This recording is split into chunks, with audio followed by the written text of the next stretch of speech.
আজকে এই ভক্তগৃহে সান্ধ্যকালীন ভাগবতীয় অনুষ্ঠানে আমরা কিছু ভগবত কথা শ্রবণ সৌভাগ্য লাভ করেছি।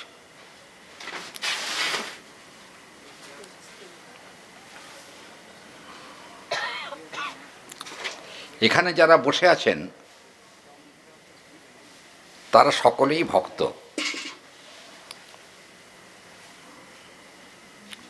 কিন্তু ভক্ত হতে গেলে কি জাতীয় জীবন হওয়া দরকার সে কথা কিন্তু শাস্ত্র নির্ণয় করেছেন।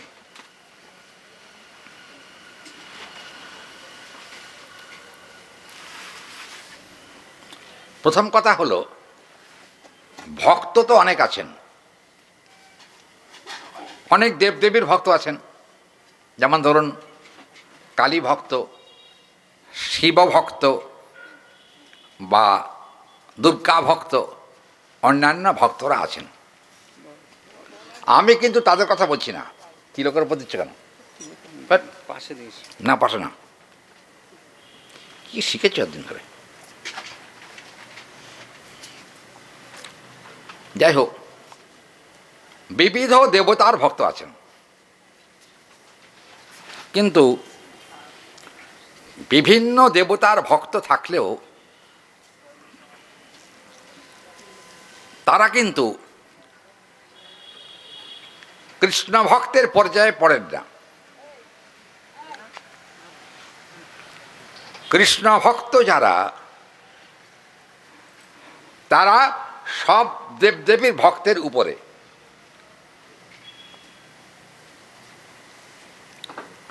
এটা জানা দরকার, ভক্ত কাকে বলে, ভক্ত সম্পর্কে শাস্ত্র কি বলছেন। হরিভক্তি বিলাসে বা ভক্তিরসামৃত সিন্ধু গ্রন্থে ভক্ত শব্দের তাৎপর্যের কথা বলা আছে। ভক্তকে তৎভক্তো ভাবিতাস্তস্য কৃষ্ণ ভক্তা ইতি রীতঃ। তৎভাব ভাবিতা, কার ভাবে চিত্তটি ভাবিত হতে হবে? কৃষ্ণ ভাবে চিত্তটি ভাবিত হতে হবে।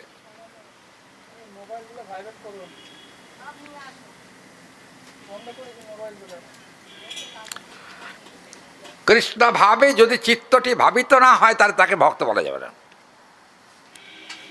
সেটা কালী ভক্ত হতে পারেন, শিব ভক্ত হতে পারেন, এরকম অনেক ভক্তি হতে পারবেন। কিন্তু একটা কথা কি, মায়ের একটু আগে আগিয়ে বসলে ভালো হয়, ভক্তরা একটু দাঁড়িয়ে আছে।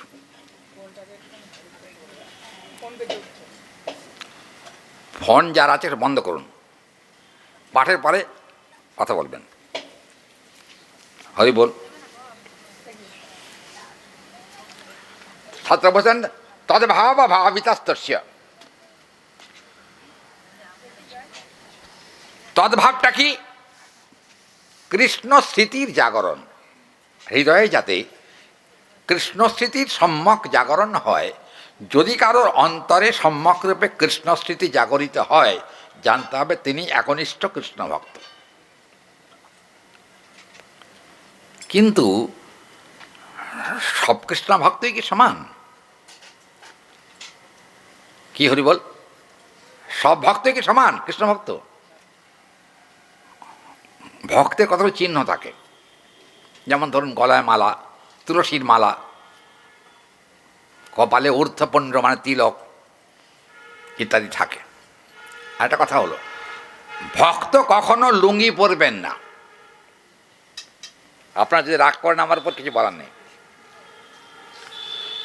সত্য যেটা হিন্দু ধর্মের যেটা মর্যাদা, সেটাকে রক্ষা করার চেষ্টা করা উচিত। কথাটা হলো যে প্রকৃতই ভক্তিরসামৃত সিন্ধু গ্রন্থে এবং শ্রীমদ্ ভাগবতেও অনুরূপ কথা বলা হয়েছে। বলছেন उत्पन्नो रतयो सम्यक् निर्विघ्नै अनुपागतम् কৃষ্ণ ভক্ত কটাহী কৃত্যৌ যোগা সাধকা পরিকীর্তিতা। দেখবেন ভক্তের সাম্যত সিন্ধু গ্রন্থে বলা হচ্ছে যে উৎপন্ন রতয়, দেখতে হবে গোবিন্দচরণে তার রতি উৎপন্ন হয়েছে কিনা। রতি মানে কি? রতি মানে আসক্তি। গোবিন্দচরণের সম্যকরূপে আসক্তির উদয় হলো কিনা। আসক্তি তো অনেকের প্রতি হতে পারে, তাই নাকি? সংসারে হয় না আসক্তি? কি হরি বল? ছেলের প্রতি আসক্তি, মেয়ের প্রতি আসক্তি, স্বামী স্ত্রীর প্রতি আসক্তি, স্ত্রী স্বামীর প্রতি আসক্তি, এগুলো থাকে। এটা সংসারের ধর্ম থাকে। কিন্তু সংসারে থেকেও যদি গৌর গোবিন্দের চরণে আসক্তি না হয়, তাহলে তিনি কখনো কৃষ্ণ ভক্ত পদবাচ্য নন। কৃষ্ণ ভক্ত তখনই বলা যায় যদি কোনো ব্যক্তি সাধু সঙ্গে নিরন্তর মৃদঙ্গ করতাল সহ প্রেমানন্দে হরি বলে কীর্তন করতে পারেন, তবেই কিন্তু তার সার্থকতা হবে।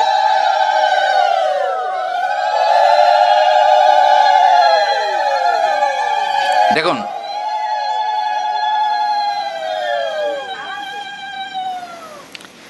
সম্যক উন্মীলন্য এখানে বলছেন যে কৃষ্ণ সাক্ষাৎকৃত, কি এক শব্দ হচ্ছে না, কাজ তো বন্ধ থাকবে না। আচ্ছা, হতে থাক, যাই হোক। হ্যাঁ, ও আচ্ছা আচ্ছা, যা হচ্ছে হোক, যাকে হরি বল।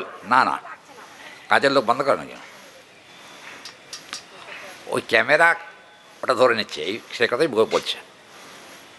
কিছু করার নেই, মানুষের কাজ বন্ধ করলে আমাদের কাছে লাঠিয়ে নিয়ে আসবে এখন, বুঝছেন না? ওই জন্য বলা যাবে না কিছু। আচ্ছা, হরি বল। কৃষ্ণ সাক্ষাৎকৃত, তার মানে গোবিন্দকেই জীবনের সর্বস্ব জেনে যারা গোবিন্দ ভজন করেন তারাই কিন্তু প্রকৃত কৃষ্ণ ভক্ত। এক কথায় বলা যায়, কৃষ্ণ ছাড়া আমার জগতে আপন বলতে আর কেউ নাই। কথাটা সত্য না মিথ্যা? কি বাবা, সত্য না? কেউ আপন আছে কৃষ্ণর মতো? কি বলেন? যতই আপন আপন বলুন, শেষের দিন কিন্তু কেউ কারোর জন্য অপেক্ষা করে না। করে কি? মরণ আসলে কেউ অপেক্ষা করে কারোর জন্য? আমি স্ত্রীর এত ভালোবাসি, স্ত্রীকে ছেড়ে যাবো কেমনে? না, এ কথা হবে না। বিধাতা কিন্তু তা বরদাস্ত করবেন না। বিধাতা কিন্তু তাকে শাস্তি দিয়ে বুঝিয়ে দেবেন, তুমি মানব জীবন পেয়ে গোবিন্দ ভজন করো নাই বলেই তোমার কপালে এত দুর্গতি।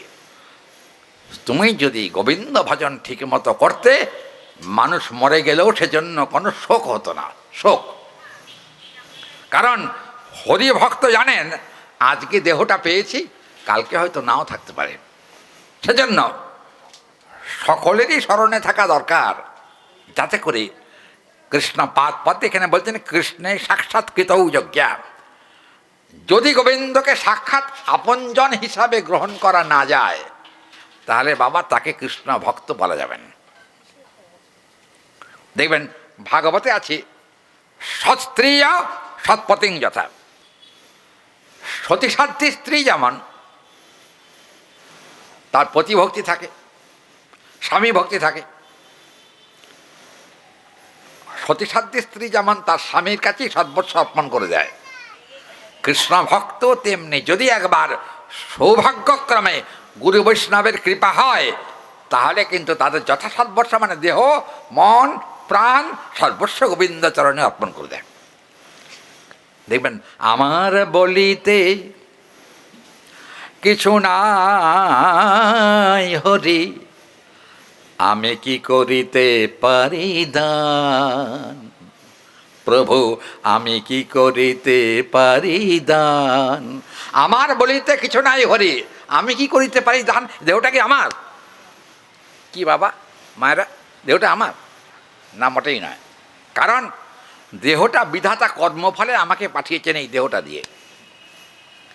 দেহ তো অনেকের আছে, শিয়াল কুকুর ভেড়া গাধা এসব দেহ আছে না? আচ্ছা, তা তাদের ওই দেহে কি হরি বলা যায়? কি হরি বল? কুকুর শরীরে ঘেউ ঘেউ করা যায়, বিড়ালের শরীরে মেউ মেউ করা যায়, কিন্তু জানবেন যে হরি বল, জানবেন মানুষের জন্য যে জিহ্বাটা ভগবান প্রদান করেছেন, এই জিহ্বাতে কিন্তু যদি সাধুসঙ্গ হয় আর যদি জিহ্বাটা পরিষ্কার হয়ে যায়, দেখবেন প্রেমানন্দে হরি বলতে তার কোনো লজ্জাও থাকবে না। আর রাস্তাঘাটে যখন যায়, আমি দেখেছি, আমি ওই ইয়েতে পাঠে যাই, পলতা আছে না, পলতা, ব্যারাকপুরের ওপর পলতা, পলতায় পাঠে গেছি, ওখানে একটা বাৎসরিক উৎসব হয় বিরাট, মানে ধরুন পাঠে 50-60 হাজার লোক হয়। এখন পাঠে গেছি, দেখছি সমস্ত অল্প অল্প বয়স্ক ছেলেরা তাই হাত তালে দিয়ে দিয়ে হরিনাম করছে। আমি এই বাবা কিরে, হাতে তালে দিয়ে হরিনাম করে যাচ্ছি, যে হরিনামে কি আছে? ছেলেগুলোকে জিজ্ঞেস করলাম, হরিনামে কি আছে যার জন্য তোরা হরিনাম করিস? বলে হরিনামে কি আছে তা জানি না, কিন্তু হরিনাম একবার শুরু হলে মন নেচে যায়, হাত নেচে যায়, প্রেমানন্দে হরি বলতে ইচ্ছা করে। এটা আমাদের একটা পরীক্ষিত সত্য। আমি বললাম যে ঠিক আছে। আরে বাবা কথা বলছো কেন? এটা পরীক্ষিত সত্য, ওরা বলছে। পরীক্ষা করে দেখেছি হরিনামে যা আনন্দ পাওয়া যায়। ও ছেলেগুলো কি বলছে জানো আমাকে বললো কি, মহারাজ হরি বলে যে আনন্দ পাওয়া যায়, সিনেমা দেখে সে আনন্দ হয় না, বুঝছেন না? কারণ কি বলছেন কি, দেখবেন বৃদ্ধিশ্চন্ন জায়তে সর্বম গোবিন্দ তচ্চরণাম্বুজম প্রেম সম্বন্ধ যুক্তপি সম্বন্ধৈক বিধীয়তে। এখানে কিন্তু বলা হলো ভাগবতে যে যদি হরি বলবার জিহ্বা কেউ পেয়ে থাকেন, পেয়েও যারা হরি বলেন না, পরের জন্মে তারা আমাদের মতো জিহ্বার পাবেন না। পাবেন কি বলেন? হরি বলবার জিহ্বা পাওয়া যাবে? পাওয়া যাবে না। কার জিহ্বা হবে? কুকুরের জিহ্বা হবে। ও ঘেউ ঘেউ করতে পারে, কিন্তু হরি বলতে পারে না। আর ছোট কুকুরের ঘটনা বলি, চৈতন্য চরিতামৃতে প্রসঙ্গটা আছে। চৈতন্য চরিতামৃতে কবিরাজ গোস্বামীপাদ বলছেন, শিবানন্দ সেন মহাপ্রভুর খুব প্রিয়জন, মহাপ্রভুর খুব প্রিয় ভক্ত। শিবানন্দ সেন একদিন দেখলেন যে তার নৌকাতে, উনি অনেক বড় লোক, মহাপ্রভুর ভক্ত, তার নৌকাতে কুকুর একটা উঠতে চাইছে, গঙ্গা পার হবে, নদী পার হবে। কি হলো জানেন? কুকুরটাকে মাঝিরা লাঠি দিয়ে তাড়া করলো। তখন শিবানন্দ সেন তার দিকে তাকিয়ে বলেন, বাবা ও গঙ্গার উপর দিয়ে যাবে, ইচ্ছা করেছে একটুখানি। সব কুকুরের তো ইচ্ছা করে না গঙ্গাকে অতিক্রম করার, গঙ্গা পার হওয়ার। ওর যখন ইচ্ছা হয়েছে, আর আমরা হলাম সব তিলকমালাধারী ভক্ত, আমাদের সঙ্গে যদি কুকুরটাকে সঙ্গী করতে পারি, কুকুর জন্ম সার্থক হবে। আর শুধু তাই না, কুকুরও যে হরি কোনোদিন বলতে পারে না, সেও একদিনে প্রাণ ভরে হরি বলতে পারবে। এখন ধরুন বড় লোক তো, মাঝিরা ওর বিরুদ্ধে কোনো কথা বলল না, কুকুরটা উঠে এলো। কুকুরটা উঠে আসার পর কুকুরটা ওই এরা খোল বাজিয়ে কীর্তন করছিল নৌকায় বসে বসে, কুকুরটা খালি ল্যাজ নাড়ছিল আর মাথা নাড়ছিল, বুঝছেন?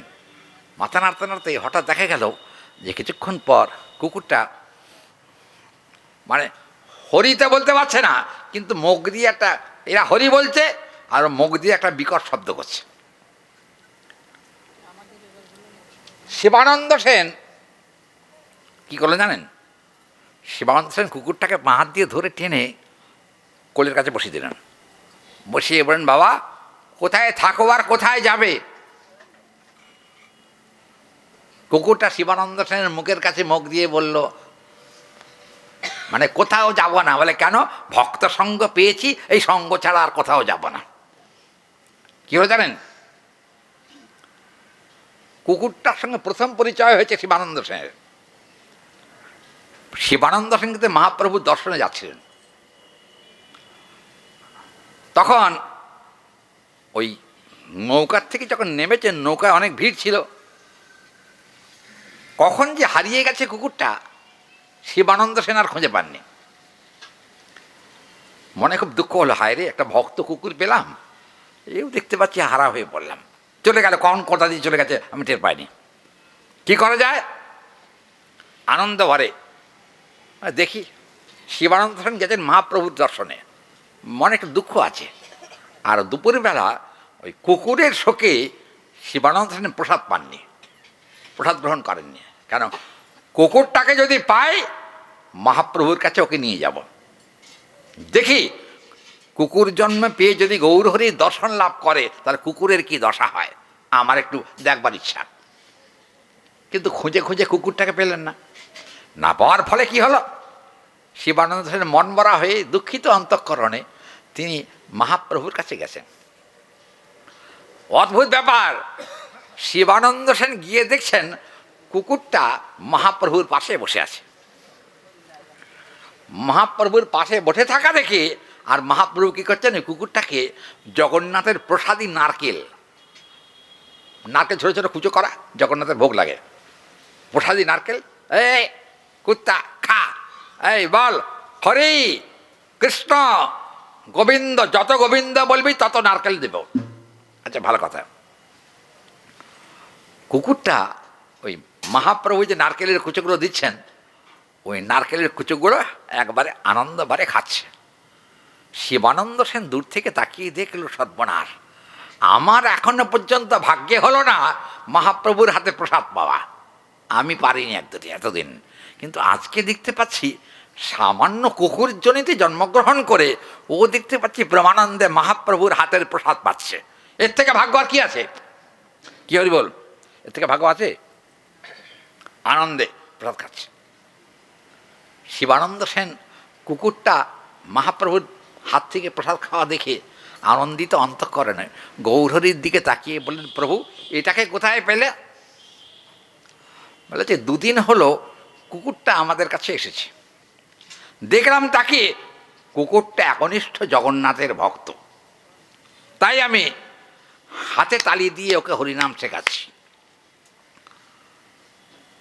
ভগবানের পক্ষে কি অসম্ভব আছে কিছু? কি হরি বল, মহাপ্রভু তো ভগবান, তার পক্ষে অসম্ভব কিছু নয়। শিবানন্দ সেন বললেন, প্রভু আমাদের দ্বারা কখনো কুকুরকে হরিনাম বলানো সম্ভব নয়, কিন্তু তুমি যদি কৃপা করে বলাও তবেই মাত্র ওর মুখ দিয়ে হরিনাম আসতে পারে। মহাপ্রভু শেষ পর্যন্ত কুকুরটাকে নারকেল ফল খাইয়ে বললেন, এক পাশে বস, আমরা হরিনাম করব, তুই আমাদের সঙ্গে হরিনাম করিস। আচ্ছা, ভগবানের আদেশ কেউ না শুনে পারবেন? কি হরি বল, ভগবানের আদেশ না শুনে পারা যায়? কুকুর হলে কি হবে?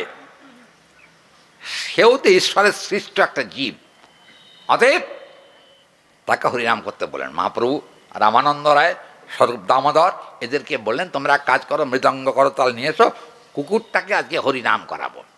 বেশ বেশ, খুব ভালো। কি হলো, কুকুরটা থেকে মৃদঙ্গ করতাল বাজছে, আর গৌরহরি দুই হাত তুলে প্রেমানন্দে হরিনাম করছেন।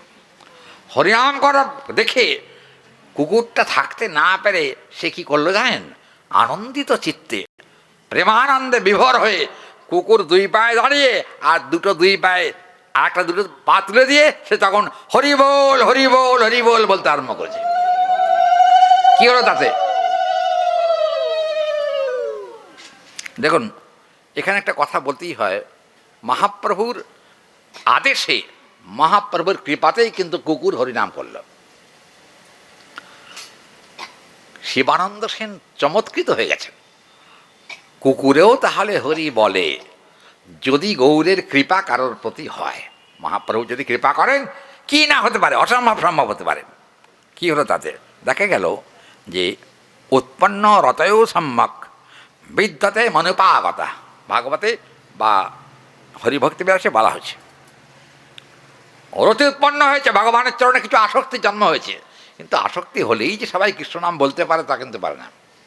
কি দেখেন না আপনারা, গলায় মালা দিয়ে স্কুল কলেজে যাওয়া খুব শক্ত, ঠিক না মায়েরা?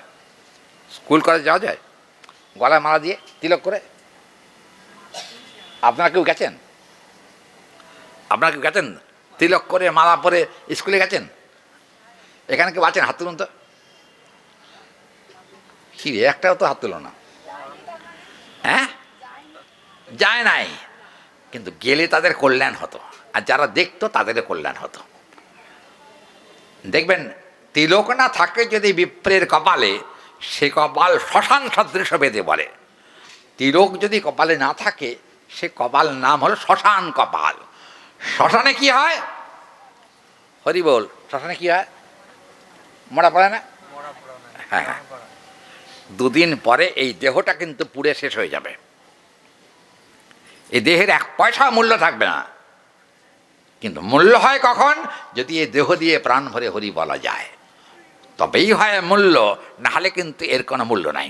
দেখুন, দেব্যার্থম সমাবেগাশ্চম সর্বক্ষেত্রেষু ভারত আনন্দং পরমেশ্বরৌ তৎ গোবিন্দ শ্রীনাম সংকীর্তনম।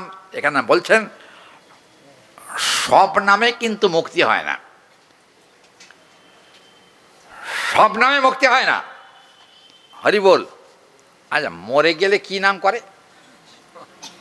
কি নাম করে? হ্যাঁ, কে বলেছে? কালী কালী বল, শিব শিব বল, এটা বলে না?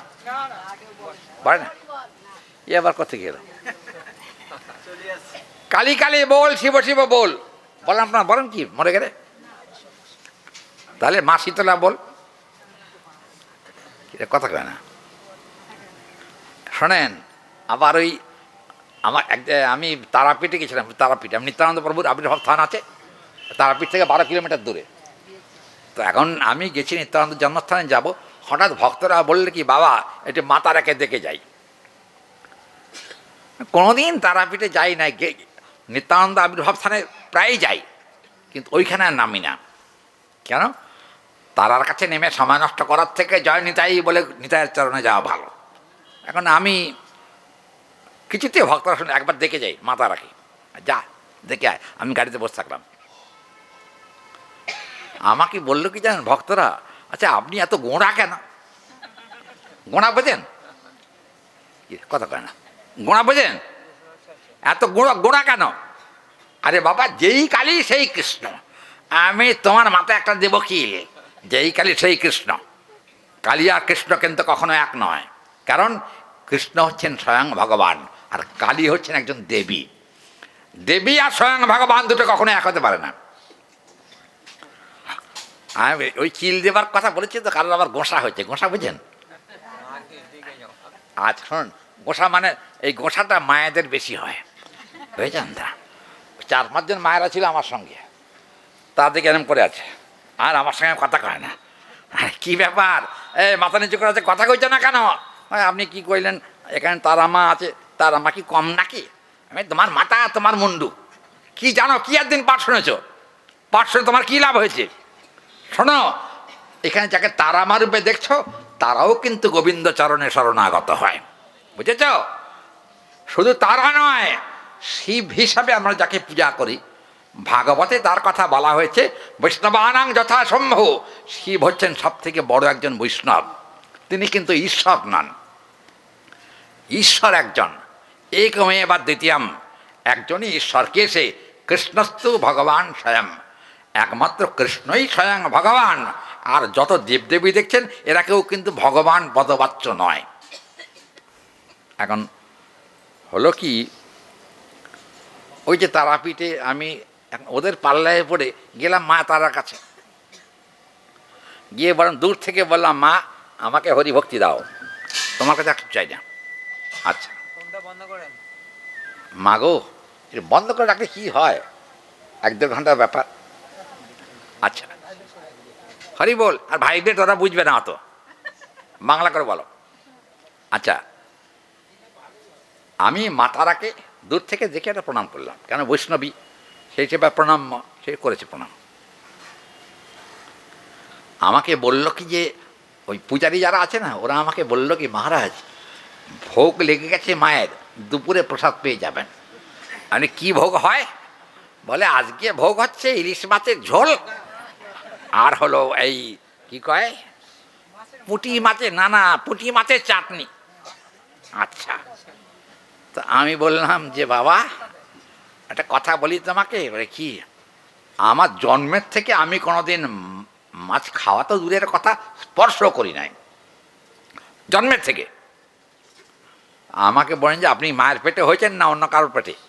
আমি মায়ের পেটেই হয়েছি। আমার মা ছিলেন পরমা ভক্তিমতী। আমার মা আর বাবা কোনোদিন মাছ মাংস খান নাই, আমাদের বাড়িতে কোনোদিন মাছ মাংস ওঠে নাই। আর একটা কথা, আমি যখন গুরুদেবের চরণে আসি তখন আমার বয়স 4.5 বছর। 4.5 বছর থেকে 80 বছর হয়ে গেল, এখনও জয় গুরুদেব বলে তার চরণেই পড়ে আছি। কারণটা কি? গুরু কৃপা লাভ না হলে কখনো কৃষ্ণ কৃপা পাওয়া হবে না, হবে না। ওই কি মা তারা ওই হয়তো আমার ওপর একটুখানি অসন্তুষ্ট হয়েছে, বুঝলেন?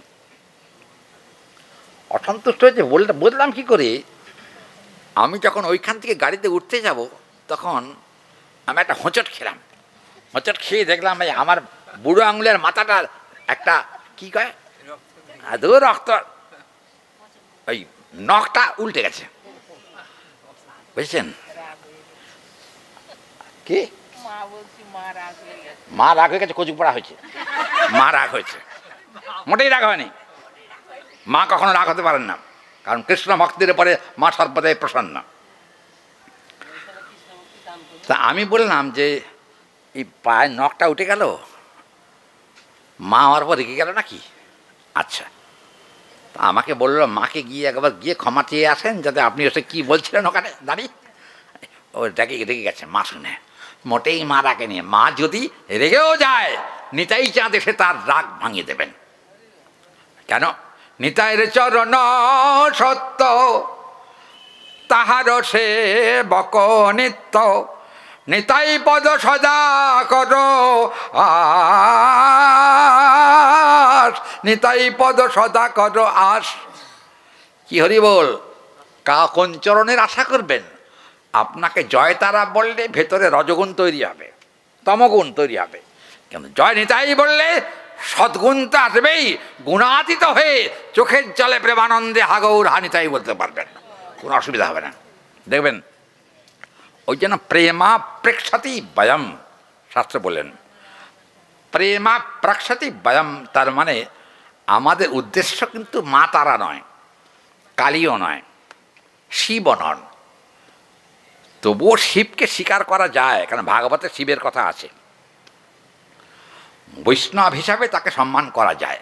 কিন্তু এরা হলো তামসিক দেবী, তামসিক।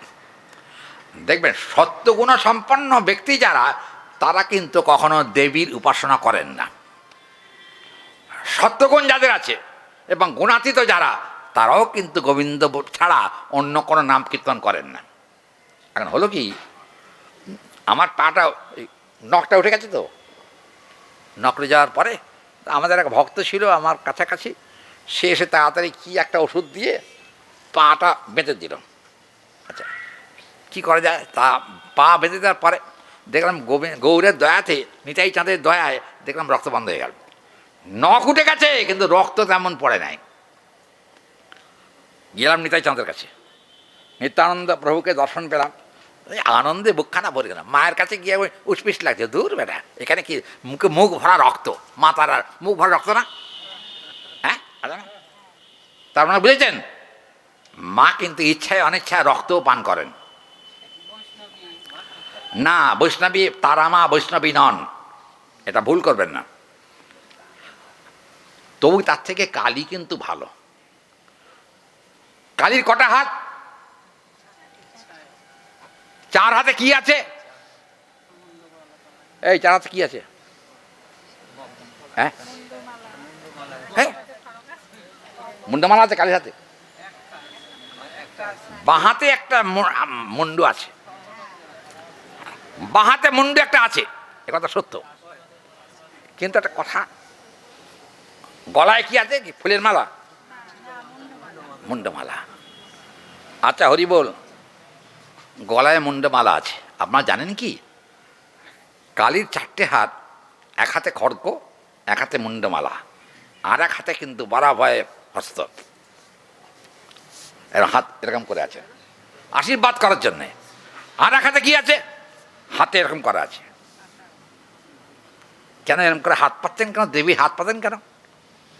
দেবীর হাত পাতবার একটা কারণ আছে। টাকা পয়সা অর্থ বৈভব সম্পদ ওগুলো পাবার জন্য দেবীর হাত পাতা নয়। যারা কৃষ্ণ ভক্ত হয় তারা কিন্তু এই হাতটা দেখেন আর এই হাতটা দেখেন। এই হাতে কি আছে? এখানে এই হাতে আছে প্রেম ভক্তি। মা তারা তো নয়, কালী যদিও বা কখনো বাঁ হাতে প্রেমভক্তির দ্বারাতে সাধককে অভিষিক্ত করতে পারেন, কিন্তু মা তারা নয়, কখনো নয়। দেখবেন কালিকা পুরাণ বলে একটি পুরাণ আছে, সেখানে দেবী কালিকার সম্পর্কে বলা হয়েছে, দেব্যা কালিকাস্তস্मै আরাধ্যশ্চ ন জায়তে বিষ্ণু ভক্তি প্রতি দেবী দেবী কালিকা ওই নমো নমঃ। সেখানে বলা হচ্ছে দেবী কালিকা হচ্ছেন বিষ্ণু ভক্তি প্রদা। ওই যে হাতের করে আছে না, তিনি আমাদেরকে হরি ভক্তি দান করছেন, কৃষ্ণ ভক্তি মায়ের কাজ। আমরা আসলে মা কালীকে পুজো করতে গিয়ে নানান রকম চাওয়া পাওয়ার ব্যাপার থাকে। আর দুর্গা, বাবা দুর্গার কটা হাত? 10খানা হাত দুর্গার। আচ্ছা বলুন তো, শিবের মাথা কটা? শিবের মাথা কটা? 5টা মাথা। পঞ্চমুখে রাম নাম গান ত্রিপুরারি। 5 মুখে শিব কি কীর্তন করেন? হরি বল। হ্যাঁ, ভারতম ভগবত হিতত্তম, জীব গোস্বামীপাদ বলছেন, ভগবত হিতত্তম শিবাদিকং ভবান সদা প্রেম সম্বন্ধ ভাষিতং তৎশিবায় বৈষ্ণবে নমঃ। পরম দয়াল শিব হচ্ছেন পরম বৈষ্ণব। দেখবেন বৃন্দাবনে কিন্তু 12টি জায়গাতে শিব বসে আছেন, বৃন্দাবনে 12 জায়গায়। আচ্ছা দেখবেন তার মধ্যে গোপীশ্বর শিব একজন, গোপীশ্বর, গোপেশ্বর নন, গোপীশ্বর, পয়দীর্ঘয়, পয়কার পয়দীর্ঘয় গোপী, গোপীশ্বর। কেন বলুন তো গোপীশ্বর নাম বলে কেন শিবের? ব্রজগোপীগণ যখন গোবিন্দের মুরলীর ধ্বনি শ্রবণ করে সর্বস্ব ত্যাগ করে হা গোবিন্দ বলে রাসমণ্ডলে যাত্রা করেছিলেন, যাবার সময় কিন্তু সব গোপীরাই এই বৈষ্ণবপ্রবর শম্ভু চরণে একটু প্রণাম করে গেছেন। হে দেব, আপনার কাছে আমাদের প্রার্থনা, আমাদের যাত্রা যেন সফল হয়, গিয়ে যেন প্রাণ মারে গোবিন্দ চরণ সেবা করতে পারি, এইটা প্রার্থনা জানিয়ে শিবের কাছ থেকে যাচ্ছেন। শিব বললেন তোমারও তো চিন্তা কি? বলে কেন? ব্রজগোপীদের একটুখানি দর্শনের জন্য আমি কিন্তু এই রাস্তার উপরেই বসে আছি। মনে রাখবেন, গোপী প্রেমামৃত ভাবাত, গোপী প্রেমামৃত গ্রন্থে বলা আছে, গোপী প্রেমামৃত ভাবাত সমস্বরৈক দেবতে ব্রজগোপীণাং সর্বক্ষেত্রেষু প্রেমভক্তির বিহিষ্যতে। এখানে কিন্তু বলে দেয়া হলো যে প্রেমভক্তি প্রাপ্তিটা হলো শিবের কৃপাতে প্রেম ভক্তি পাওয়া যায়। শিব কিন্তু রাস্তার ধারে বসে আছেন যাবার পথে। কোথায় যাবার পথে? রাসমণ্ডলে যাবার পথে বসেছেন। কেন? কারণ একটাই, সেটা হলো যাতে কায়মন বাক্যে গোবিন্দচরণে মতিটা আমাদের দৃঢ় হয়। আসল কথা কি জানেন? আমাদের মতি কিন্তু দৃঢ় নয়, বেশিরভাগ লোক চঞ্চল মন। কি ঠিক নাকি কথাটা? চঞ্চল মন না কি? কি রে ওইদিকে পাঠ হচ্ছে, এখানে বলে আছে কেমন? ও ঠ্যাং ব্যথা করছে। ও ঠিক বুঝতে পেরেছি। মা কিছু মনে করবেন না, আমি পাঠের আশ্রম বসলাম বটে, কিন্তু পা ব্যথা করলে কিছু করার নেই। আমরা তো ঘন্টার পর ঘন্টা বসে থাকি, গৌর গোবিন্দের কৃপাতে কিন্তু পা কোনোদিন ব্যথা করে না। কি বলেন? করছে না কেন? তিনি কৃপা করে তার কথা বলবার সৌভাগ্য দানের জন্য এখনো ব্যথাটা দেন নাই। একটাই কেবলমাত্র প্রার্থনা সারা জীবনের, সমতি হিরাগ ভ্রমতি ভববল্লভম দেহাদিকম সর্বদা তস্मै দেহভ্যৌ সর্বতো মতঃ। দেখবেন এখানে রূপগোস্বামীপাদ বলছেন যে জগতে যত রকম দেহ আছে, হরি বলবার দেহ কিন্তু মনুষ্য দেহ ছাড়া আর কোনো দেহ নাই, হরি বলবার দেহ। কিন্তু নতৎ প্রেমাদিকং ভবান, ভবান একটা বহুবচনান্তক পদ, ভবান। কিন্তু জানবেন প্রেম ভক্তি যদি লাভ করতে হয় তাহলে এই দেহের দ্বারাতেই প্রেম ভক্তি লাভ করা যায়। এই দেহ, এই দেহ না থাকলে কিন্তু প্রেম ভক্তি হবে না। তবে একটা কথা বলবো, নিম্ন শ্রেণীর প্রাণীও কিন্তু কৃষ্ণ ভক্তি লাভ করতে পারে, প্রেম ভক্তি লাভ করতে পারে। শিবানন্দ সেনের কুকুরের কথা বলছিল না, চরিতামৃতে বলা আছে। ওই যে মহাপ্রভু তাকে হাতে করে নারকেল প্রসাদ দিচ্ছিলেন, আনন্দ করে খাচ্ছিল। এখন হঠাৎ দেখলেন গৌরসুন্দর বলছেন, এই কুকুর, কি কুকুর হাঁ করে মহাপ্রভু বদনের দিকে তাকিয়ে আছেন। তাকিয়ে থাকতে থাকতে দেখলেন মহাপ্রভু বলছেন দুহাত তুলে বল হরি কৃষ্ণ গোবিন্দ মুরারি মুকুন্দ বল।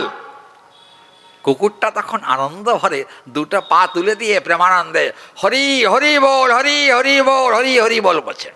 আচ্ছা, এই যে হরি বলল, স্পষ্টই শোনা গেল, শিবানন্দ সেন স্পষ্টই শুনতে পেয়েছেন ওই কুকুরের মুখে হরি নাম শোনা, হরি বল বলছেন কুকুর। আচ্ছা, কুকুরের জিহ্বা হাতে কোনোদিন হরিনাম হয়? হয় না। আর একটা দৃষ্টান্ত দেব, মহাপ্রভু রথাগ্রে নৃত্য কীর্তন করছিলেন তখন, রথাগ্রে মানে জগন্নাথের রথ যাচ্ছে তো, নৃত্য চলছে, কীর্তন চলতে চলতে কী হলো জানেন, একটা শ্রীকাল, শ্রীকাল বুঝছেন তো, হরি বল মা, এই যে চোখটা টেনে ধরুন, চোখ ছোট হয়ে গেছে, ও মা গো ঘুম পেয়ে যাচ্ছে না মা, আমি দূরে বসে আছি কিন্তু আপনাকে দেখতে পাচ্ছি।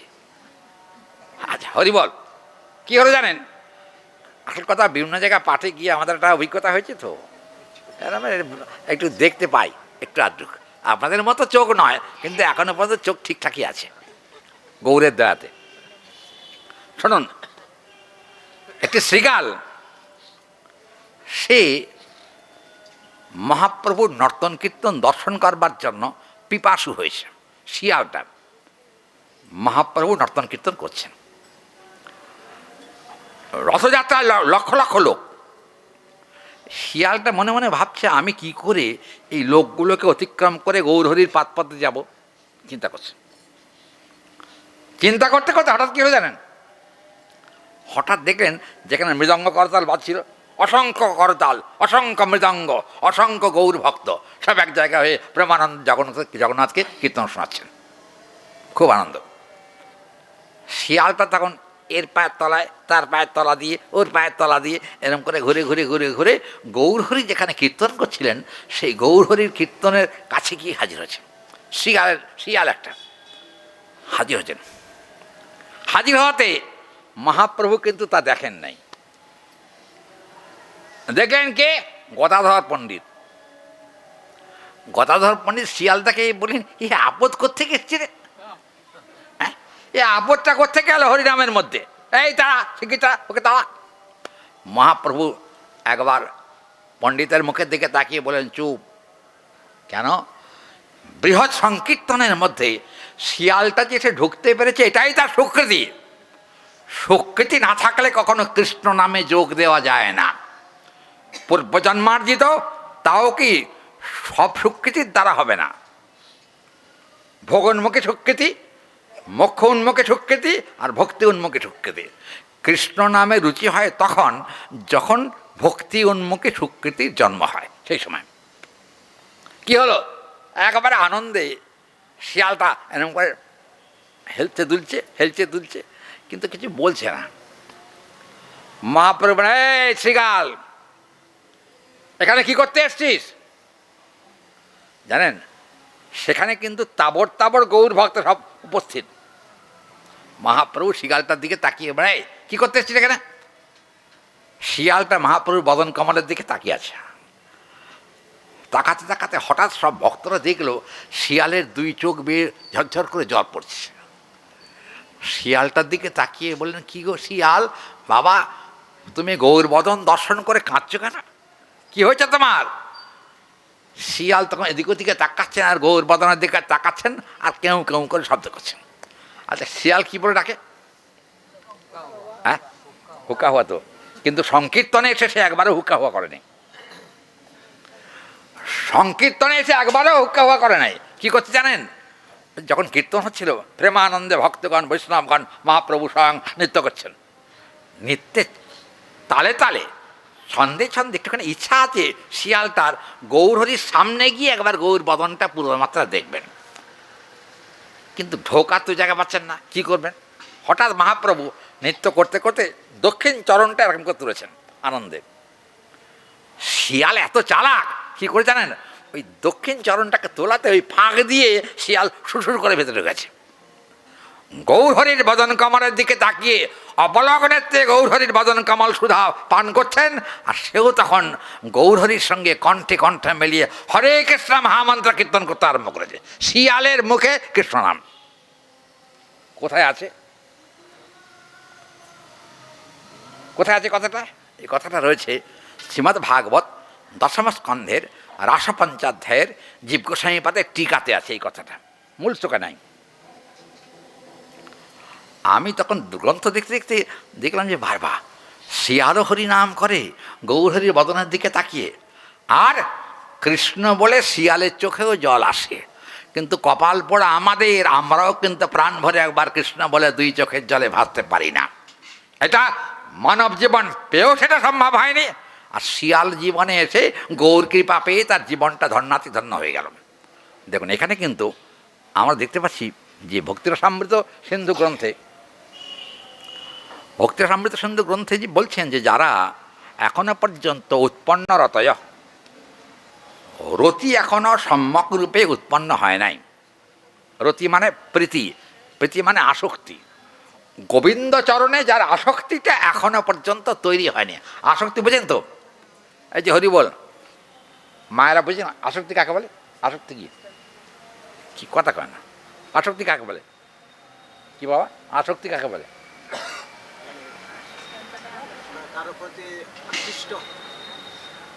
কথাটা একবারে ফেলে দেবার নয়, কিন্তু আকর্ষণ, আসক্তি। তোমাকে ছাড়া আমি আর বাঁচব না।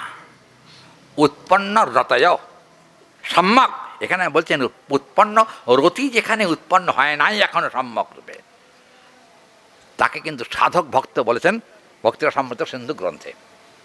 সাধক ভক্ত, কিন্তু ইচ্ছা আছে একটু হরিকথা শোনার। এখানে কিন্তু বলা হলো কি জানেন? সম্যক উভয়ের মান্নাতে উপাগতা। এখানে বলেছেন কখনো কখনো কিন্তু সাধুসঙ্গ পেলে একটু কৃষ্ণ কথা শুনে আসে, কিন্তু কৃষ্ণ কথায় রুচিটা ঠিক মতো তৈরি হয়নি, আসক্তি হয়নি। তারা বলছেন সাধক ভক্ত। দেখবেন সাধক ভক্ত যারা, তাদের ক্ষেত্রে বলতে গিয়ে কিন্তু বলে দেওয়া হলো যে চেষ্টা করলে একদিন গোবিন্দচরণ সাক্ষাৎকার ওদের হয়ে যেতে পারে, যদি চেষ্টা করে। কৃষ্ণচরণ সাক্ষাৎকার প্রাপ্তিটা অনেক অনেক, দেখবেন ভক্তিরসামৃত সিন্ধু গ্রন্থে 9টা স্টেপের কথা দেয়। 9টা স্টেপ কি কি? আদৌ শ্রদ্ধা, তত সাধুসঙ্গ, অত ভজন ক্রিয়া, তত অনর্থ নিবৃত্তির স্বাদ, তত অনিষ্ঠা, রুচিস্তত অথাশক্তি, তথা ভাব, তথা প্রেমাভ্যুদঞ্চতি সাধকানাময়ং প্রেম না। দেখবেন বলছেন শাস্ত্রী, শ্রদ্ধা থেকে হলো ভক্তির সূত্রপাত। শ্রদ্ধা, শ্রদ্ধাটা কি? হরি বল, কোমল শ্রদ্ধার কথা, দৃঢ় শ্রদ্ধার কথা শাস্ত্রে বলা আছে। কোমল শ্রদ্ধার লক্ষণ বলছেন ভক্তিরসামৃত সিন্ধু গ্রন্থে। এখানে কিন্তু বলছেন উৎপন্ন রতয় সম্যক। এখানে রতি এখনো সম্যক রূপে যার উদিত হয় নাই, কিন্তু মাঝে মাঝে কৃষ্ণ কথা শোনার একটু পিপাসা আছে, এটা হলো উৎপন্ন রতয়। এই রতিটা এখনো সম্যক উদিত হয় নাই, কিন্তু রতিটা উৎপন্ন হবে, এটা বিশ্বাস করা যায়। কেন? একবার যখন কানে কৃষ্ণ কথা প্রবেশ করেছে, কোনো না কোনো দিন কৃষ্ণ প্রেমে পাগল হয়ে সেও জয় গৌর জয় নিতাই বলতে পারবে, তাতে কোনো আপত্তির কারণ হবে না। দেখুন এখানে কিন্তু বলছেন আরেকটা কীরকম, অভিজ্ঞাতম অখিল ক্লেশা। ভক্তিরসামৃত সিন্ধু গ্রন্থে অভিজ্ঞাতম অখিল ক্লেশা।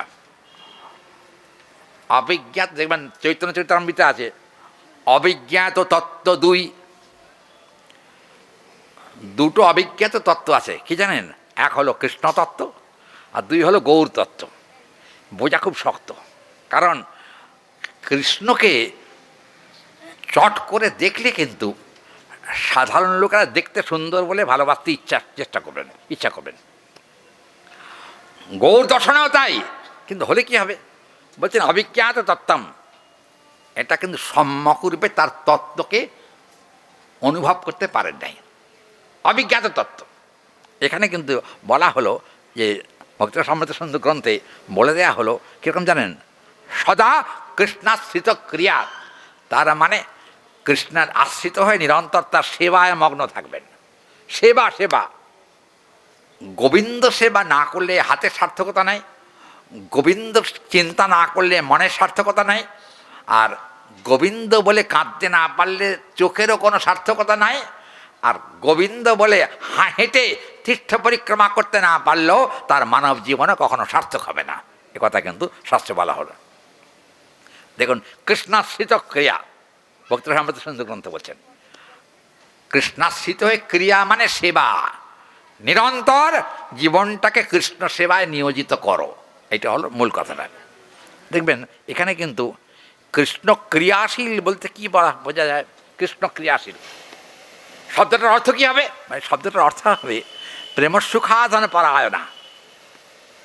কৃষ্ণাশ্রিত হয়ে, গোবিন্দকে আশ্রিত হয়ে যদি কোনো ব্যক্তি নিরন্তর কৃষ্ণ কৃষ্ণ কৃষ্ণ কৃষ্ণ এই নাম উচ্চারণ করতে থাকেন, তাহলে কিন্তু কোনো না কোনো সময়ে কৃষ্ণ বলতে তার নয়নজল আসবেই আসবে, এতে কোনো সংশয় নাই। ওই জন্য কিন্তু বল হরি নাম যাবে গুণগ্রাম, প্রেমানন্দ হবে তবে দুহাত তুলিয়ে হরি হরি বলি, দুহাত তুলিয়ে হরি হরি বলি, প্রেম স্বভাব বিতরিবে, প্রেমের স্বভাবে আসে তাতে, প্রেমের স্বভাবে প্রেমানন্দ ভাবে হইল যদি ভাগ্যকার, প্রেমানন্দ লাভে সাধন সার্থক মানব জীবন তার। এখানে বলছেন মানব জীবনটা সার্থক তখনই হতে পারে যদি নিরন্তর দেখবেন কথা রুচে, শাস্ত্রে আছে না, হরিকথায় রুচি হতে হবে। প্রসঙ্গত উল্লেখ্য, এই যে ভক্তি সমৃদ্ধ সিন্ধু গ্রন্থে যে কথা বলা হচ্ছে সেখানে কিন্তু বলে দেয়া হলো যে কৃষ্ণ কথা সদা রুচে। কৃষ্ণ বাবারে ফ্যান দিলে ঠান্ডা লেগে যাবে। হ্যাঁ বাবা, দূর আর কাছে, ঠান্ডার সময় একটুখানি কাছে হলেও দূর, দূর হলেও কাছে। হ্যাঁ ঘাম তো হয় বাবা, আর কি করব, ওটা দেহের ধর্ম হয়ে যাচ্ছে, পরিশ্রম হলে একটু ঘাম হয়, ওটার জন্য কোনো আমার কোনো দুঃখ নাই তাতে, ঘাম হয় হোককে যাক, কিন্তু প্রাণ ভরে হরি কথা তো বলতে পারছি, এটাই আনন্দের বিষয়। হরি বল। এই বাবা গ্যাঞ্জাম করো না, সরো। হ্যাঁ আচ্ছা, হরি বল আসতে। কালকে আবার আমার 11টায় পাঠ আছে, বেলা 11টায় এইখানেই, আর আমার কালকে চলে যাওয়ার কথা ছিল, কিন্তু কিছুতেই যেতে দিচ্ছে না, কি করি এখন জ্বালায় পড়েছি, বুঝছেন? ওই জন্য পরশু দিনে হরি কথা বলে যেতে হবে। কোথায় গেল সে লোক? হ্যাঁ পঙ্কজের গিন্নি মানে আমাকে এমন পিড়াপিড়ি, পঙ্কজ এসছিল সন্ধেবেলা, এটা খুব পিড়াপিড়ি করছে, যেতেই হবে, না গেলে আমরা শুনবো না। কী করি, এক জায়গায় পাঠ ক্যান্সেল করে আবার ওদের বাড়িতে দুপুরবেলা পাঠ হবে, দুপুরবেলা। এই তাই বলবো তো? হ্যাঁ সবাই যদি সেবা করতে যাক দেবে তো, প্রসাদ দেবে তো? আবার আমি তো ভিখারি লোক, আমার কিছু নাই, কিন্তু ভক্ত যদি ইচ্ছা করে অসম্ভব সম্ভব হয়ে যায়। যাই হোক, তাহলে দুপুরে প্রসাদের নিমন্ত্রণ তো, তাহলে মাইকে বলা হচ্ছে সারা 12/7। হ্যাঁ এটা ভুলে যাবেন না। হ্যাঁ হরি বল, জয় গৌর। আচ্ছা একটা কথা বলি, এখানে বলছেন কৃষ্ণাশ্রিত ক্রিয়া, প্রেমাসাধন তৎপরা, দুটো পয়েন্ট বলেছেন এখানে এই শ্লোকে। একটা হলো কৃষ্ণের আশ্রিত হয়ে কৃষ্ণ নাম করো, এক। দুই হলো প্রেমাসাধন তৎপরা, হরিনাম করতে করতে যদি জিহ্বা পরিশোধিত না হয় তাহলে কিন্তু প্রেম হবে না। দেখবেন শ্রীমান মহাপ্রভু তিনি কিন্তু হরিবল আসতে বাবা। তিনি কিন্তু শিক্ষাষ্টকের প্রথম শ্লোক আপনারা জানেন, সবার জানা আছে। শিক্ষাষ্টকের প্রথম শ্লোক কার মনে আছে? কে বলতে পারবেন শিক্ষাষ্টকের প্রথম শ্লোক? হ্যাঁ হ্যাঁ, বলে ফেলুন। বাবা এরকম পেরে পেরে কথা বলছে কেন? ঝরঝর করে বলে যাও। কি বাবা? চেষ্টা আপনার মার্জন বড়।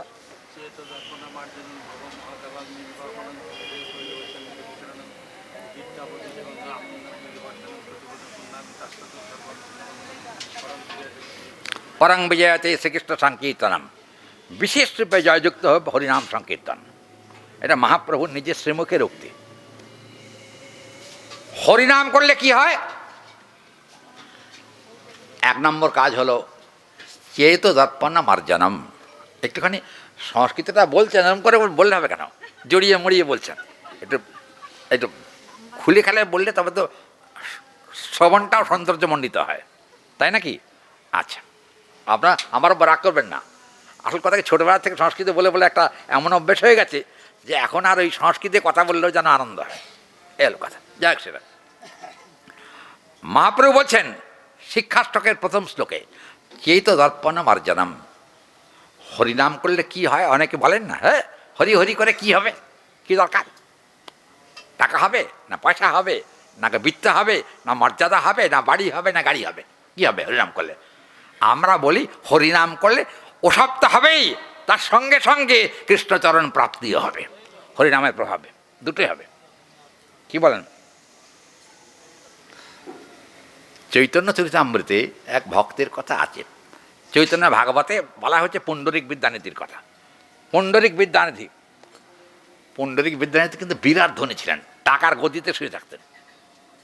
কিন্তু মজার কথা দেখুন, পুণ্ডরিক বিদ্যানিধির কাছে একদিন এক সময়তে গৌর ভক্তরা সব এসে, হ্যাঁ সব, হ্যাঁ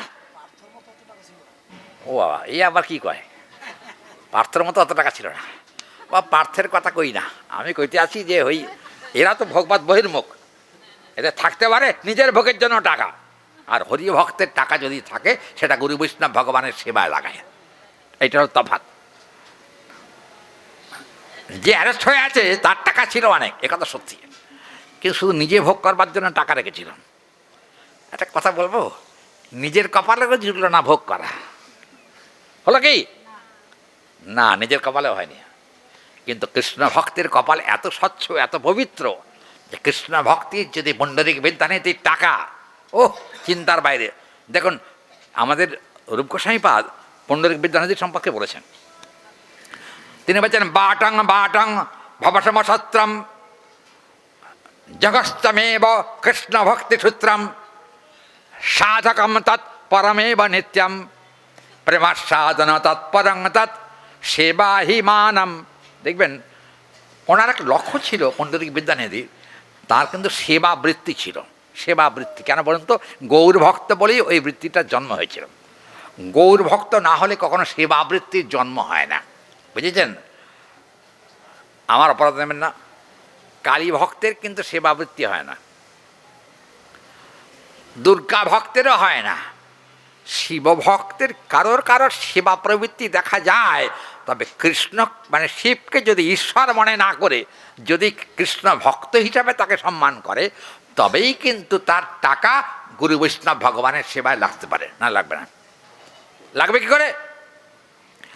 হিত্রস্য ভাবিতাস্তস্যই প্রেম সাধন তৎপরম বৈষ্ণব সম্ভপ্রবরৌ নমস্য নিত্যাং বা সম্মুখাবর্তিনা। এখানে বলছেন শিবের কাছে গিয়ে কৃষ্ণ ভক্তি চাওয়া যায়। দেখবেন আমাদের বৈষ্ণব স্মৃতিতে হরিভক্তি বিলাসে শিবরাত্রির ব্রত করার কথাও বলা আছে। হরিভক্তি বিলাসে শিবরাত্রির ব্রত করার কথা বলা হচ্ছে। বাবা এই কী লো, কী প্যাকপাক করছে? শিবরাত্রি করতে বলা হয়েছে। শিবরাত্রি করার উদ্দেশ্য কিন্তু শিবকে পাওয়া নয়, শিবরাত্রি করার উদ্দেশ্য শিবের কাছে প্রার্থনা কর। আমিও শিবরাত্রি ব্রত করি, বুঝছেন? শিবরাত্রি করি কেন করি? কারণ একটাই, শিব পরম বৈষ্ণব, তার কাছে কৃষ্ণ ভক্তি প্রার্থনা করলে তার কৃপাতে কৃষ্ণ ভক্তি লাভ হয়, ওই জন্য শিবরাত্রি করা। কিন্তু ওই যে কি কয় শিবরাত্রি ব্রত হয় না, শিবরাত্রি ব্রত ও বাবা, আমার কপাল একদিন পুড়েছিল, জানেন, কপাল পুড়েছিল। রানাঘাটে একটা ক্লাব আছে, ক্লাবের ছেলেগুলো আবার আমারে খুব পছন্দ করে। এখন হয়েছি কি, ওরা বললো আমাদের এখানে শিবরাত্রি উৎসব হবে, আপনাকে আসতে হবে শিবের কথা বলতে। আমি বাবা, সব শিবের কথা, তামসিক শিবের কথা বলতে পারবো না, রাজসিক শিবের কথা বলতে পারবো না, সাত্ত্বিক শিবের কথাও বলবো না, গুণাতীত শিবের কথা বলতে পারি। গুণাতীত শিব হচ্ছেন পরম বৈষ্ণব। অতএব ওখানে গেলাম, ওদের চটি, কথার চটে গেলাম। হ্যাঁ, আমরা যুবক ছেলে বলে আপনি আসবেন না, বুড়োগুলোর কাছে বসে থাকবেন? তা আমি বললাম, দেখো বাবা, বুড়ো আর যুবকের কোনো কথা নাই, যেই আমাদের কাছে হরিয়ে বলবে আমি তাদের সঙ্গে যাচ্ছি। যাই হোক, গেলাম ওখানে পাঠ করতে, শিবরাত্রি। ঠাকুরমশাইটা এত গবেট বুঝেন বাবা রে, না বাবা একটাও হলো না, বোকাও না, কি কয়। আচ্ছা শুনুন, এতটাই দুষ্ট। আমি দেখছি শিব পুজো করছে, প্রথম প্রহরের পুজো পাঠ তখন চলছে, আমি শিবদত্তের কথাই বলছিলাম তখন। বেটা পূজাটা কী করছিলেন, তুলসী চন্দন দিয়ে শিবেরকে দিচ্ছে, তুলসী আর চন্দন। আলে পূজারি, কী করছিস ওখানে, শিবকে তুলসী দিচ্ছিস কেন? শিব তো বিল্লপত্র পাবার যোগ্য, তাকে তুলসী দেওয়ার কি দরকার? কেন পাবি, কেন দিবি কেন? তবে হ্যাঁ, ভোগ নিবেদন করার সময় আমার কাছ থেকে মন্ত্র শিখে যাবি। কেন? শিবকে সরাসরি নিবেদন হয় না, কৃষ্ণকে নিবেদন করার পর সেই প্রসাদটাই কিন্তু আমরা শিবকে অর্পণ করি। কারণ কৃষ্ণ প্রসাদ গ্রহণের জন্য লোভ সব দেবতার আছে, সব দেবতা জানেন। দুর্গে দুর্গেতি ভবদাং তাৎ, দেখবেন তন্মাত্র পুরাণ বলে একটি পুরাণ আছে, সেখানে বলা হয়েছে দুর্গে দুর্গেতি সেবানং তৎ ভগবত নৈবেদ্যাদিকং ভবান ন তৎ প্রেমা সম্বন্ধ রহিতম দেবী দুর্গায় নমো নমঃ। বলা হয়েছে সেখানে দেবী পুরাণে যে দেবী দুর্গাকে প্রণাম করা হয়েছে, যিনি নিরন্তর কৃষ্ণের প্রসাদ ভোজী। দেবী দুর্গাকে বলা হয়েছে কৃষ্ণের প্রসাদ ভোজী, মানে দুর্গাও কিন্তু কৃষ্ণের প্রসাদ ছাড়া অন্য কোনো খাদ্য গ্রহণ করেন না। যদি তাই হয়, তা দুর্গাকে, কালীকে আর ওই কী কয় শিব ঠাকুরকে আমরা ভগবানের আসনে বসিয়ে তাকে তুলসী যদি দেই, তার থেকে পাপ, তার মতো অপরাধ কিন্তু আর কিছু নাই। কি বাবা, কথা ঠিক নাকি? শাস্ত্র যা বলছেন সেটা আমাকে বলতে হবে, আমার নিজের কথা আমি বলতে পারবো না। একটা কথা বলি শোন, এখানে বলছেন সিদ্ধা সুনা সত্যত প্রেমাস্বাদন তৎপরা অথবা পরায়ণা। দেখুন, কৃষ্ণ ভক্তের লক্ষ্য হলো, সিদ্ধ ভক্তের লক্ষণ হচ্ছে প্রেমাস্বাদন তৎপরা, নিরন্তর কৃষ্ণ প্রেমাস্বাদনে তিনি মেতে থাকেন, অন্য কোনো দিকে তার লক্ষ্য নেই। ওই জন্য কী হলো, দেখবেন মহাপ্রভু স্বয়ং ভগবান, মহাপ্রভু কিন্তু একজন সন্ন্যাসী মাত্র নন। মহাপ্রভু কিন্তু রাধা কৃষ্ণ প্রণয় বৃকতির লাদিনী শক্তিরসমান একাত্মানৌ অভিভূমি পুরা দেহ ভেদং গতৌ তৌ চৈতন্যাক্ষং প্রকট মধুনা তদ্দঞ্চমৈক্যমাপ্তং রাধা ভাবদ্যৌতি সুবলিতম নমে কৃষ্ণ স্বরূপম। মহাপ্রভুকে প্রণাম করতে গিয়ে কবিরাজ গোস্বামীপাদ বলছেন, কি বলছেন? রাধা ভাব দ্যুতি সুবলিত কৃষ্ণ হলেন গৌর সুন্দর। মহাপ্রভু কিন্তু কৃষ্ণই, তবে একা কৃষ্ণ নন, রাধা ভাব দ্যুতি সুবলিত কৃষ্ণ, এখানে কিন্তু বলা হলো গ্রন্থে। আচ্ছা, কবিরাজ গোস্বামীপাদে লেখা, এটা চৈতন্য চরিতামৃতের মঙ্গলাচরণ শ্লোক। এটা কবিরাজ গোস্বামীপাদ বলছেন রাধাকৃষ্ণ প্রণাবৃকৃতির লাদিনী শক্তিরসমান। একজন ভক্ত, আমি যখন পাঠে আসি উপরে, তখন তিনি বলছেন, মহারাজ কি ব্যাপার, আজকে এখানে বলবেন না, কালকে বলবেন এখানে রাধা তত্ত্ব বলবেন বেশি করে। বাবা, রাধা তত্ত্ব? হ্যাঁ, রাধা তত্ত্ব হজম করাটা কিন্তু খেলা কথা না। কি বাবা, হজম করা যাবে? এত সহজ নয়। আমি কিন্তু রাধা তত্ত্ব বলি নাই, ওনার কথা আমি রাখতে পারিনি, উনি পাঠ শুনছেন বসে। কিন্তু কথা হলো, রাধা গোবিন্দের তত্ত্ব শোনার আগে গৌর তত্ত্ব শুনতে হবে, মহাপ্রভুকে ওটাকে শুনুন। নিতাই চাঁদের কথা আগে শুনতে হবে, কারণ নিতাইয়ের চরণ সত্য তাহারও সেবক নিত্য, নিতাই পদ সদা করো আস, নিতাই পদ সদা করো আস, মুখে নিতাই নিতাই নিতাই বলো, দুবাহু তুলিয়ে প্রেমানন্দে সদা নিতাই নিতাই নিতাই বলো। দেখবেন নিত্যানন্দং শ্রবণ কথা পথগতম, নিত্যানন্দং শ্রবণ পথগতম। কিরকম মাগো, একটু আসতে, হরি বল। ও গলায় খুব জোর আছে কিন্তু বাবা, আমরা এত জোরে কথা কইতে পারি না। ওনার হ্যাঁ রাধে, উল্লু উল্লু করলে রাধে হচ্ছে না। বল আমার সঙ্গে বলুন তো, জয় শ্রী রাধে শ্যাম, রাধে শ্যাম বলুন একসঙ্গে। হ্যাঁ, জয় শ্রী রাধে শ্যাম। তার মানে রাধারানী একা হলেও চলবে না, আবার কৃষ্ণ একা হলেও চলবে না, যুগল থাকা চাই চাই। কারণ একা কৃষ্ণের উপাসনা হয় না, তবুও রাধারানীর কাছে একা যাওয়া যায়, কিন্তু গোবিন্দের কাছে একা কৃষ্ণের ভজন করলে সিদ্ধি প্রাপ্তির অসম্ভাবনা আছে। এই জন্য কিন্তু শাস্ত্রে নিষেধ করেছেন। দেখুন এখানে বলছেন যে সমতা সত্যতা তুষ্টি প্রেমাধিকাং সবামৃতে। কটা বাজে রে? 8টা বেজে গেছে, আমি 6:30 বসেছি। যাক গে, কালকে দুপুরবেলা একটু বেশি করে বলবো, কেন পেটে পড়বে তো কালকে, বুঝলেন? তাহলে আনন্দ আছে, প্রসাদ পাবেন কালকে। এই সেই পরশুদিন কার বাড়ি পাশে কোথায় গেছে? এই তোমার বাড়ি প্রসাদ হবে তো সকলের? হ্যাঁ, যদি 500 হয় ভক্ত, আচ্ছা ঠিক আছে, তাহলে বোধহয় পেটটা ভরবে, এতে কোনো চিন্তা নাই, বুঝছেন?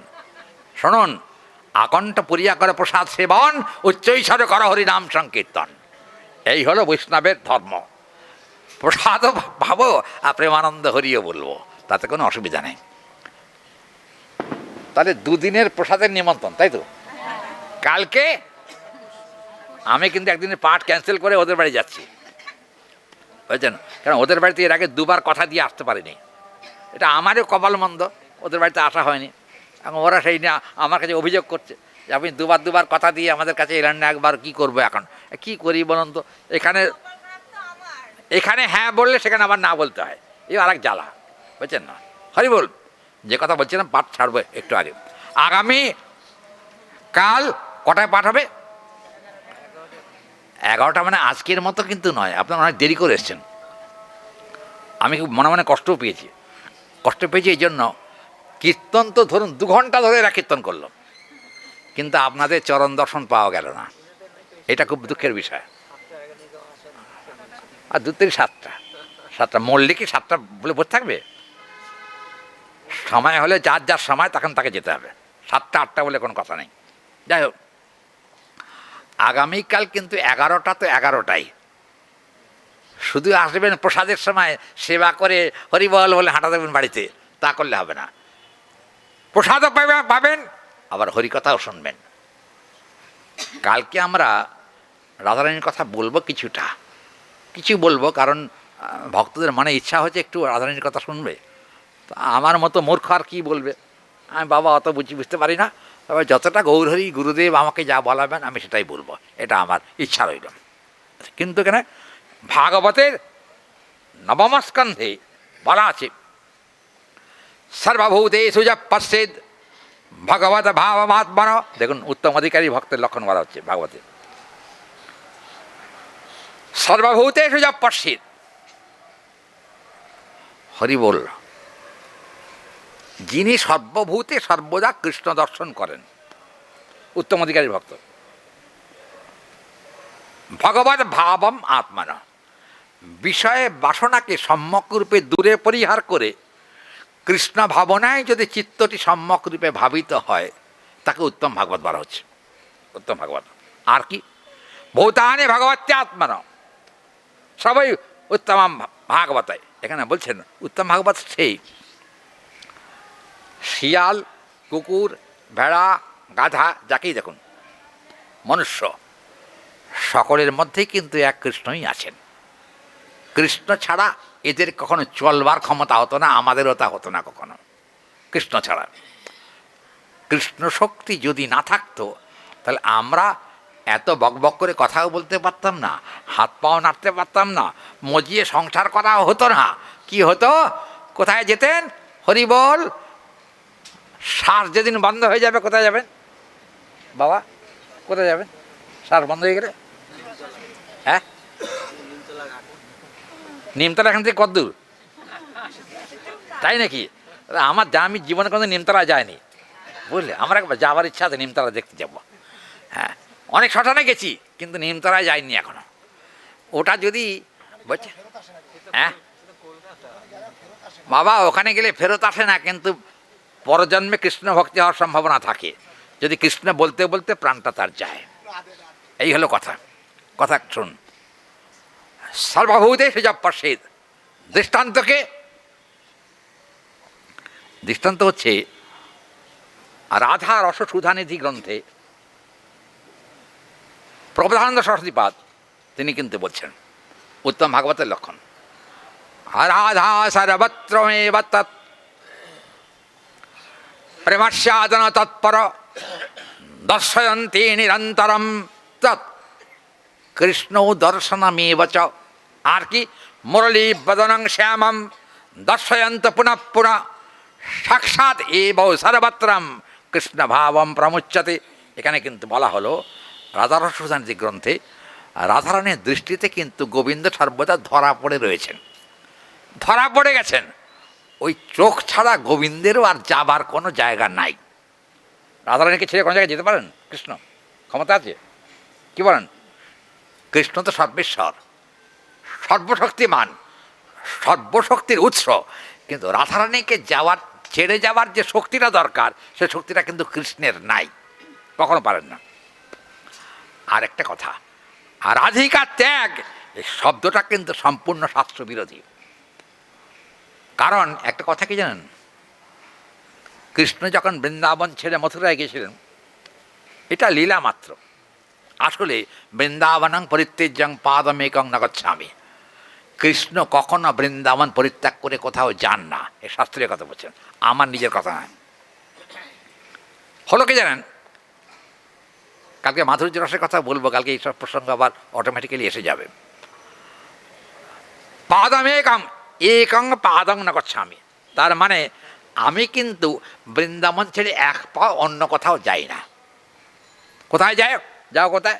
তাহলে মথুরা যাচ্ছে কেন? বলে মথুরা যাওয়াটা ওটা লীলা মাত্র। আসলে আমি ব্রজেন্দ্রনন্দন কৃষ্ণ, আমি কখনো মথুরায় যাই না। কথা বোঝা গেল কি? কি বাবা, কথা ঠিক নেই? ব্রজেন্দ্র বিনা বৃন্দাবন বিনা তাহার অন্যত্র নাহি বাস। কৃষ্ণ নন্দনন্দন কৃষ্ণ তিনি কিন্তু বৃন্দাবন ছাড়া কোথাও যান না, রাধারানীর কাছেই থাকেন। রাধারানী তাহলে কৃষ্ণ চলে যাওয়ার পরে এত কান্নাকাটি কেন? রূপ গোস্বামীপাদ তার উত্তর দিচ্ছেন। রূপ গোস্বামীপাদ বলছেন যে ত্যক্ত্বা সজন সঙ্গীতাৎ রাধিকা সেবন তৎপরা সংহৃত্যমানৈ তৎ কৃষ্ণ ন ত্যাগাৎ ভবতা প্রভু। কৃষ্ণ সর্বেশ্বর হলেও, প্রভু হলেও, কিন্তু কৃষ্ণ রাধারানীর কাছে কিন্তু প্রভু নন। কে তিনি? তিনি হচ্ছেন রাধারানীর প্রিয়, দেখবেন প্রিয়া প্রিয় সমাযুক্তা। রূপস্বামী কথা বলছেন প্রিয় আর প্রিয় এই যে সম্বন্ধ, এটা হলো মধুর রসের পারকীয়া প্রীতির কথা। রাধারানী এবং গোবিন্দের যে মিলন, এই মিলন কিন্তু অপার্থিব, প্রাকৃত জগতের মিলন বিশেষ নয়। কারণ গোবিন্দের সঙ্গে মিলন দর্শন করবার জন্য শিব, ব্রহ্মা, অন্যের কথা দেবরাজ ইন্দ্ররও একবার ইচ্ছা হয়েছিল রাধারানী সহ গোবিন্দকে দর্শন করবার, কিন্তু পারেননি। কেন পারেননি জানেন? শিব, এই ইন্দ্রের অন্তরে কামনা ছিল, প্রচুর কামনা। কামনার প্রাবল্য হেতু গোবিন্দ রাধারানী তাকে দর্শন দেন নাই, হয়নি কখনো। আপনারা শিবপুরাণে এই প্রসঙ্গ আছে, দেখবেন। ইন্দ্র দেবতাদের রাজা হয়েও কিন্তু কৃষ্ণ রাধারানীর দর্শন পাননি। কেন পাননি?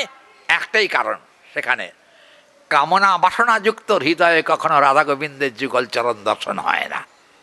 তা কী করে হবে? কামাতীত অবস্থায় চলে গিয়ে যদি কোনো ব্যক্তি প্রেমকে আঁকড়ে ধরেন, প্রেমী জীবনের সম্বল, কায়মন বাক্যে প্রেমকে আশ্রয় করেন, জানবেন তার ভাগ্যে কিন্তু জন্মান্তরের অপেক্ষা থাকে না। এক জন্মেই জয় রাধে বলে চোখের জল ফেললেই রাধারানী তাকে দর্শন দিয়ে দেন, তাতে কোনো অসুবিধার কোনো কারণ নেই। প্রেমা সংপৃত্ত পতনাৎ, এখানে জীব গোস্বামী বলছেন। ভাগবতের টিকায় রাসপঞ্চাধ্যায়ে বলা হয়েছে কথা, প্রেম সংপৃক্ততা না থাকলে কখনোই কিন্তু রাধা গোবিন্দের যুগল সেবা পাওয়া যায় না, থাকতেই হবে। ওই জন্য আজকে ধরুন 8টার বেশি বেজে গেছে, আজকে তো আর আগাবো না। হ্যাঁ, আপনারা যদি বলেন কালকে ঠিক 11টায় আসবেন তো, শুন 10টায় কীর্তন আরম্ভ হবে, আমি 11টায় বসবো, ভোগের আগ পর্যন্ত হরিকথা হবে। আর হরিকথার পরে কি হবে? আগে হবে কান পুজো, তারপর হবে পেট পুজো। বোঝা গেল? এরা কথা কয় না। কান পুজো বোঝেন? হ্যাঁ, শ্রুতৌ না বিষ্ণুম তদবৈ কথামৃতে আনন্দ রসাস্বাদন তৎপরা গোবিন্দ নাম কীর্তনং তদ ব্রহ্মা শিবাদিকং ভবেৎ। শিব যে নাম শুনতে পান না, ব্রহ্মাও যে নাম শুনতে পান না, সেই নাম কিন্তু আমরা শ্রবণ করবার অধিকার পাচ্ছি। এর থেকে সৌভাগ্যের কথা আর কিছু নাই। অতএব কালকেও আমাদের কৃষ্ণ কথা শুনবার সৌভাগ্য হবে। কালকেও আপনারা 10:30টার থেকে আসা আরম্ভ করুন, 1 পা 2 পা 3 পা করতে করতে এই বাড়িতে ঢুকে পড়ুন। আর কালকে আজকে যা দেখলাম, বুঝেছেন, আমার মন খারাপ হয়ে গেছিলো। কাদের কাছে হরিকথা বলবো, বুঝছেন? কারণ আমাকে ভক্তরা, ছেলেরা বলছে কি এখনও ভক্তগণ আসেন নাই। আমি বলছি তাহলে ফাঁকা মাঠে গোল দেবো নাকি? হ্যাঁ, কী করে হবে? কার কাছে হরিকথা বলবো? তারপরে এসে দেখলাম না, ভক্তবৃন্দের দয়া হয়েছে। কারণ বক্তার প্রতি শ্রোতার যদি দয়া না হয় তাহলে হরিকথা বেরোবে না, বুঝছেন না? ওই জন্য আর কি আমি এত কথা যাচ্ছি না। আগামীকাল 10:30টায় কীর্তন আরম্ভ হবে না 10টায়? 10টায় কীর্তন হবে। এই 10টা তো কীর্তন, তোমরা তো কীর্তনীয় দল। 10টায় কীর্তন, আর আমি বলবো ঠিক। তবে আপনারা যদি আসেন সময় মতো, কিন্তু ভুলে যাবেন না 12টা 12:30টার মধ্যে ভোগ লাগবে। অতএব পেট যদি চোঁচো করে হরিকথা আর বেশি ভালো লাগবে না, বুঝতে পারছেন না? ওই জন্য সকাল সকাল পাঠ, তার সঙ্গে প্রসাদ সেবন সময় মতো হলে আনন্দের কারণ হয়ে থাকে। একটা কথা, পাঠ শোনা যেমন ভক্তির অঙ্গ, প্রসাদ সেবনটাও কিন্তু ভক্তির অঙ্গ। এটা ভক্তি অঙ্গের বাইরে নয়। প্রসাদ পেলে ভক্তি অঙ্গই যাজন করা হলো। অতএব আমি আর আজকে আলোচনা না গিয়ে আজকে গোবিন্দ চরণৌ সাক্ষাৎ সবাধ্যায়িত সদা প্রভু শিব ব্রহ্মাদিকং তত্তৎ প্রণম্য হি জনার্দনাথ। এখানে বলছেন, হে জনার্দন, হে কৃষ্ণ, তোমার চরণে আমি প্রণাম জানাই। যেহেতু শিব ব্রহ্মাও তোমার চরণে প্রণিপাত করে, সেহেতু আমরাও তোমার চরণে সেই সাষ্টাঙ্গ প্রণাম করছি। কারণ একটাই, এই জন্মে শুধু প্রণাম করেই গেলাম, পরের জন্মে সুকৃতিক্রমে যেন তোমার নাম করবার একটু সৌভাগ্য পাই।